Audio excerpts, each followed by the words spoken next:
pastor. Aí eu disse, domingo o diabo tenta? De Deus o diabo tenta? Sim. Nem pensa nisso, tá vendo? Aleluia. Dia de hoje a gente come, Sim. a gente trabalha, e por que a gente não pode adorar? Não é verdade? A gente quer usar Deus quando a gente quer, mas não quer deixar ser usado por Deus quando Ele quer, quando é necessário. E o outro ponto é, eu digo sempre que Deus não precisa nem de mim nem de você necessariamente, entende isso? Ele é Deus comigo ou sem mim. Ele é Deus sem você, ou com você ele continua sendo o mesmo Deus. Então o que precisa é a gente buscar o Senhor enquanto se pode, é isso? Porque a hora está chegando em que, claro, eu posso adorar o Senhor em qualquer lugar que eu quiser, tá? Mas assim que nós estamos adorando aqui, pode acontecer um momento que a gente não possa mais, como já aconteceu. A gente sabe que houve um tempo nessa pandemia, né, que nós não podíamos mais nos reunir aqui, tivemos de fazer culto online. Veja, e muitas pessoas se desviaram até hoje, se perderam pelo caminho, porque eu até entendo que são pessoas que se alimentam aqui, só aqui no restaurante, mas não comem essa comida em casa, que é a palavra de Deus. Aí quando o restaurante fecha, a pessoa cai. Não tem comida para comer? Passa fome. Mas quando você come aqui, e come em casa, e come o tempo todo a palavra de Deus, nada derruba você. Glória a Deus, aleluia. Você permanece sempre de pé, não importa o que aconteça, você é sempre de Deus, tá? Você está sempre pronto para fazer o que agrada a Deus. E aí, o outro ponto que eu estava observando, uma irmãzinha disse assim, eu quero agradecer pela minha salvação e quero agradecer também pela enfermidade que eu tenho. Aí uma pessoa me questionou e disse, a irmã estava agradecendo pela enfermidade. Eu disse, está certo? Não que a enfermidade seja agradável, mas ela estava agradecendo a Deus, que mesmo com a enfermidade, ela estava viva. Então, a Bíblia diz, em tudo dai graça, porque esta é a vontade de Deus. Existem duas vontades de Deus, a vontade permissiva e a vontade soberana. Vontade permissiva, ele não queria que acontecesse, mas ele é obrigado a deixar acontecer, porque aquilo ali vai gerar algo bom para você. Aquilo vai ser bom para você, mas não é mal, mas vai ser bom para você, tá? Isso é a vontade permissiva. Deus não quer que o crente peque, mas ele deixa. Deus quer? Não, mas por que Deus deixa? Vontade permissiva. E vontade soberana? Vontade soberana é Deus não deixar de jeito nenhum aquilo acontecer, mas não tem quem faça. Não acontece, pronto, porque o que está acima de tudo é a sua vontade, tá? Agora, quando ele vê que algo mal vai ser bom para mim e para tu, ele deixa acontecer. Entende isso? Então, dai graça em tudo, porque esta é a vontade de Deus em Cristo Jesus. Então, entende? Se eu estou doente, Deus deixou eu ficar doente, tem um propósito nisso. E eu sei que existem muitas pessoas que só estão na presença de Deus porque estão doentes. Tem muito crente sem vergonha da cara, tem muito crente covarde, traidor. Tem muito crente, irmão, que ele só tem só a capa, só o nome de crente. Está aqui só de olho no bolso do milionário, do dono de toda a riqueza. Ele está cultuando, ele está, estou precisando disso, estou precisando de olho no bolso. Quando ele pega o que Deus dá, ele pega para o que quer. É assim. Só que é usufruir do que Deus tem. Então a gente precisa aprender. A gente precisa entender que o mais importante é ser salvo. Porque Deus, com o sacrifício do seu Filho Jesus, matando Ele naquela cruz com os nossos pecados, Ele nos livrou da ira vindoura. Eu e tu ia queimar no fogo do inferno, porque eu e tu não presta para nada. Mas Ele olhou assim, se compadeceu e disse: eu vou investir, eu vou mandar a minha palavra, eu vou tentar trazê-los de volta. Porque Deus amou o mundo de tal maneira que deu seu Filho unigênito, para que todo aquele que nele crê. Então, eu vou tentar trazê-los de volta com a minha palavra. Então, a palavra de Deus chega até a mim e a você. Se eu crer, eu sou salvo. Se eu não crer, condenado. Então, é muito importante a gente entender isso, pessoal. Que a gente precisa de Deus o tempo todo. Tá? E entendendo que se Ele der, Ele é Deus. Se Ele não der, Ele também é Deus.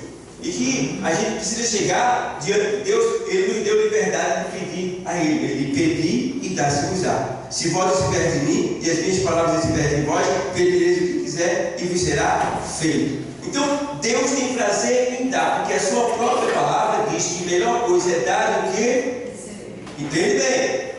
Deus tem prazer em dar, mas às vezes dá até vergonha pedir algo a Deus, pelo que Ele já faz por nós, pelo que Ele já fez por mim, o que Ele já fez por mim.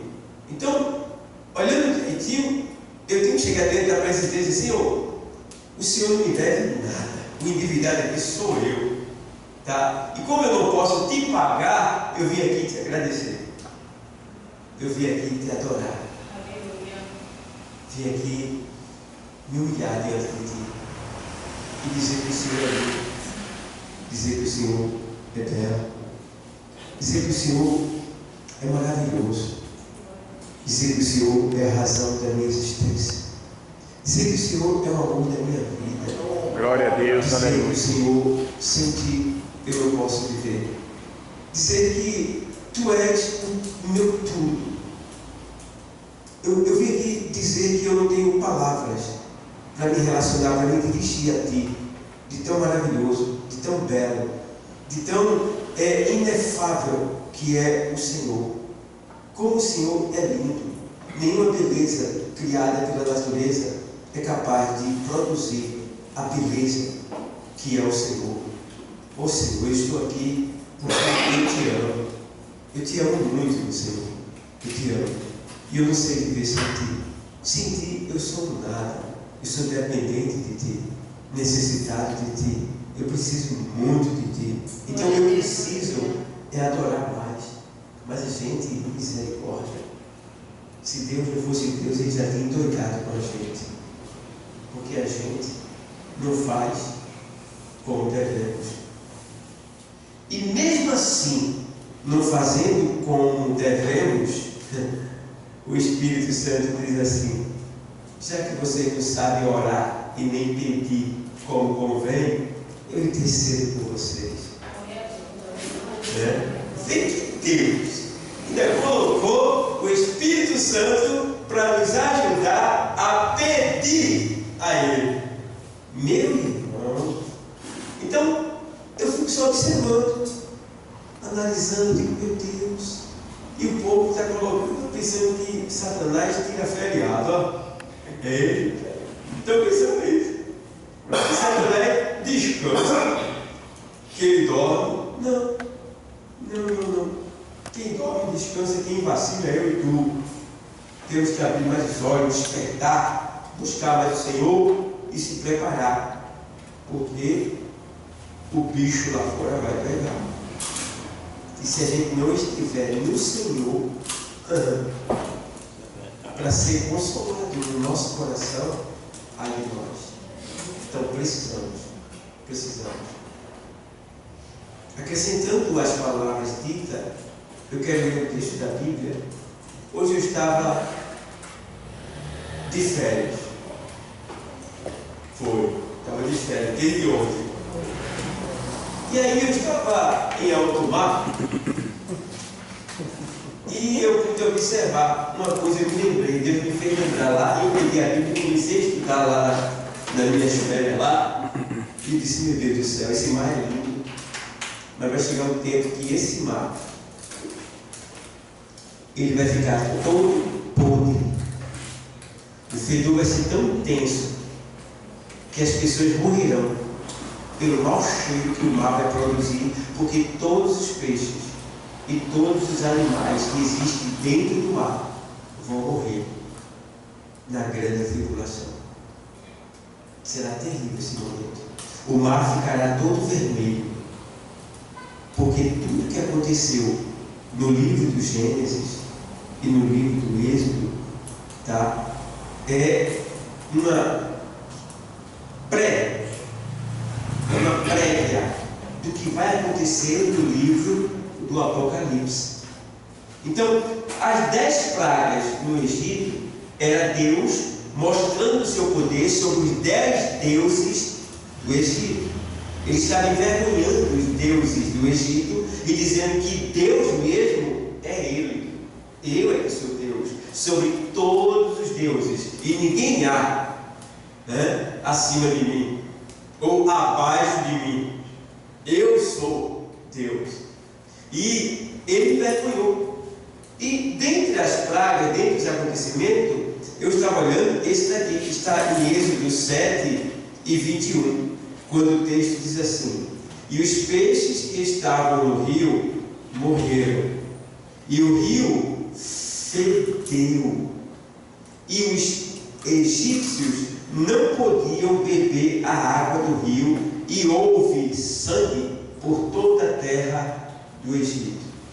Veja bem, aí no livro do profeta Sofonias tem um texto, parafraseando com esse aqui, Sofonias 1 e 2, ele diz assim, inteiramente, é Deus dizendo através do profeta Sofonias, inteiramente consumirei tudo sobre a face da terra, diz o Senhor.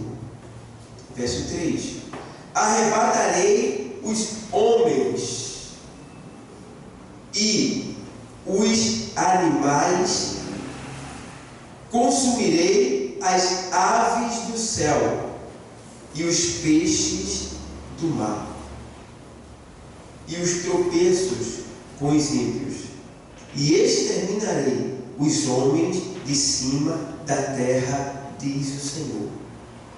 Quando Deus tem a expressão assim, arrebatarei, Ele está dizendo, eu vou tirar as aves do céu, vão ser mortas, tá?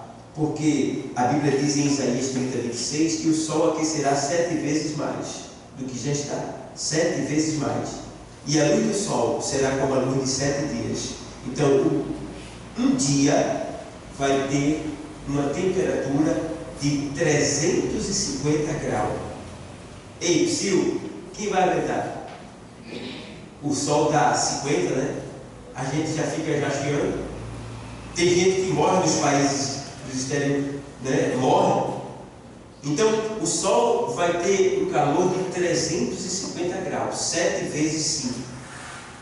Tá? Aí, esse sol vai queimar toda a natureza, toda a árvore, todo ramos e raízes. Malaquias diz isso em 4 e 1. E com isso também morrem as aves do céu, tá? E os animais também morrerão, porque a partir do momento que não tem planta, nem ramo, nem raiz, morrem os animais, morrem as aves do céu, tá? O calor intenso, sem noite, porque a noite é essencial para a vida terrena, tá? E aí morrem os peixes do mar também. E os homens são também estipados da terra, porque eles não conseguem ficar em cima, como a gente está aqui agora, andar normalmente. O homem vai ter que viver em buraco. Eles já estão fazendo isso. Olha lá na internet, você vai ver as cidades subterrâneas que já estão fazendo na terra. Tem várias cidades subterrâneas, com ar-condicionado, com piscina, com shopping, com tudo lá embaixo. Tá? Você vai saber disso daí. Então, o homem já sabe que isso vai vir, que isso vai acontecer. Então, a gente precisa estar preparado para o arrebatamento. Porque se eu estiver pronto para o arrebatamento, eu não vou presenciar isso que vai acontecer. Eu vou estar com Ele lá, na glória, nos 7 anos de festa. Mas se eu vacilar e ficar aqui dentro, como qualquer um, brincando com Jesus, brincando com a sua palavra, estando aqui dentro, do mesmo jeito que está lá fora, e aí, sem orar, sem me consagrar, sem lutar contra mim mesmo, sem me dedicar a Deus. Então quer dizer, eu estou aqui, mas é mesmo que eu não estou aqui, porque eu estou aqui, mas não serve pelo fator principal, que é o quê? Deus. Então, se eu zelar e buscar o Senhor, eu estarei livre disso. Se nós não zelarmos, nós participaremos disso. Aí eu pergunto, aonde tu estarás quando isto acontecer? No céu ou aqui? Tu escolhe. Tu escolhe. É Deus que está dizendo, eu vou estipar. Então, a terra vai ficar desolada. Desolada. Tá? Os homens estão investindo milhões de reais, bilhões de dólares, para tentar ver se há um meio dele ir morar em outro planeta. Tem vários planetas, mas ele não pode chegar lá. E Deus disse que se ele chegar lá, Salmo 139, ele faz ele cair. E se ele descer as profundezas da terra, ele faz ele subir. E se ele se esconder no fundo do mar, ele dá ordem para que uma serpente vá lá e morda ele. Não tem como escapar. Se montar a sua rede no Seol, que é o inferno lá embaixo, o Senhor diz, lá estará a minha ira, o meu poder. Não tem como escapar do Senhor. Então, igreja, ainda há tempo de escapar da ira vindoura. A igreja está livre da ira? Está. A igreja está livre da condenação? Está. Mas aquele que é igreja, quem é igreja fala de Deus, vive a vida de Deus, anda como Jesus andou. Aí sim você pode dizer, eu sou igreja, porque de mim só sai Jesus. Aleluia. Mas quem não é igreja vai sofrer esse também, se eu para tudo. Sou bem sincero, segundo o que eu tenho aprendido, segundo o que eu estou vendo, isso está bem perto de acontecer. Porque antes do anticristo aparecer, ele já existe, só não apareceu ainda. Antes dele aparecer, o arrebatamento vai acontecer. Tá? Está aí. O Ministério da Justiça está aí. Onde foi que você já viu a justiça ser tão corrupta como está sendo agora? Me diga aí, pelo amor de Deus. Onde foi que você já viu no mundo acontecer o que aconteceu ou que está acontecendo no Brasil? Não tem. E quando teve, está lá a miséria. Mas nós estamos aí. Igreja, te prepara. Quem é igreja não se preocupa, entre aspas, com nada dessas coisas, porque o Espírito Santo está consolando o coração, e o Senhor disse bem claro que no tempo da desolação haverá uma porta aberta para todos aqueles que fazem parte da adoração a Ele, daqueles que Ele servem, daqueles que Ele amam e daqueles que Ele buscam. Então está aí esse alerta para você. Desperta, acorda. Nem justiça no mundo tem mais. Acabou a justiça.